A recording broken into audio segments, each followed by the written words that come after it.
I am lucky that I have a chance to travel a bit for work, and sometimes am able to get that to run in tandem with a little bit of time on the water. And so I have found myself in plenty of parts of the country where I've never been, I've never fished, and I have no idea where I'm headed.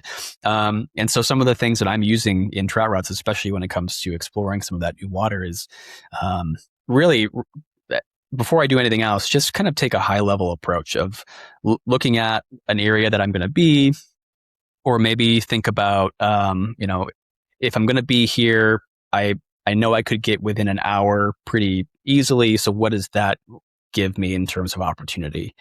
And I'll honestly just start taking a look at our stream classification system, which is going to color code all of those different trout streams dependent on amount of trout, amount of public access, health of habitat, things like that. To kind of hone in on some of those areas that might be an easier first approach. I'm probably not going to try and find a spot that has one access point that requires a long hike in. I'm probably going to start looking for spots that have a little bit more of that dedicated access point marker on them, and have a bit more of that green public land mapped on them. And that's sort of where I start. Once I kind of hone in on a couple of areas, then I start to dig a little bit deeper and maybe select a couple of rivers that I'm interested in.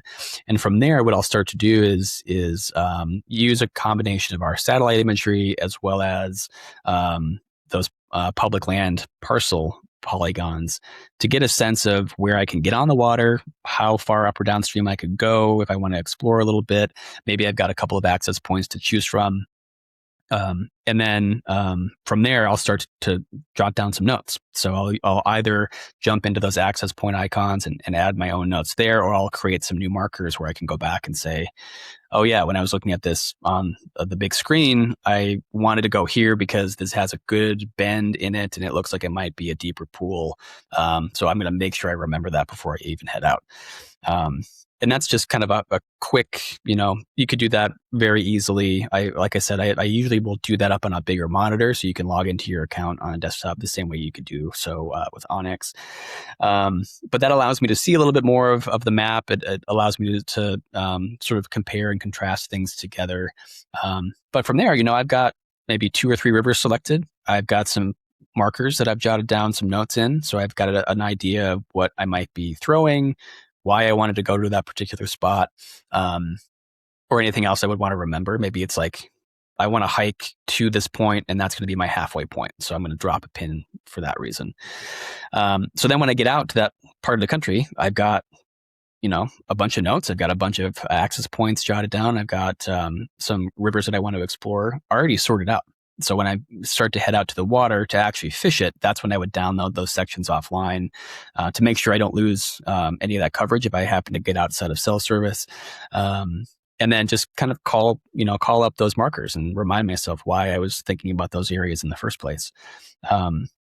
And those features are not particularly deeply embedded. They're not very complicated. We've got some tools in there that are much more, kind of advanced angler data sets. But I think you can accomplish an awful lot if you just looked at stream class, if you dropped some pins and you downloaded some of that data to your mobile device. And that's it. Like, just doing that is going to get you, 80 to 90% of the way there, I think. And so that's kind of my quick e-scouting rundown of how I'm approaching some new water and some of the things that I'm using. If you wanted to get a little bit more specific, depending on what water I'm looking at, if it's got some stream gauge data, I'll call that up and kind of understand what the current conditions are, or maybe even look back at some historical data to see what that stream looks like depending on different times of the year. So if I'm going to be somewhere in April, let's go back and look at last April and see how high the water was, how fast it was moving, to try and get a sense of, like, is this a section I should wade? Is this a section I should, try to fish from the bank? You could get a little deeper with some like river miles calculating. So if you wanted to know how long a particular stretch is, you can drop some markers and use the river miles tool to figure out the distance between 2 points on that water. Again, could be useful if you wanted to understand how far I want to hike in. and maybe I only want to go 3 miles before I turn around, and then that'll be my full day. Or maybe I don't want to go more than a half mile, and make sure I don't go beyond a particular section or point on that water. So there's tons of info in there that you could really spend an awful lot of time digging into. But really, like I said, I think you can accomplish an awful lot if you're looking at stream class, looking for those blue access point icons to know where those dedicated access points are, and then kind of using that in tandem with the additional mapped public land parcels to know where along that river you're going to have all that access.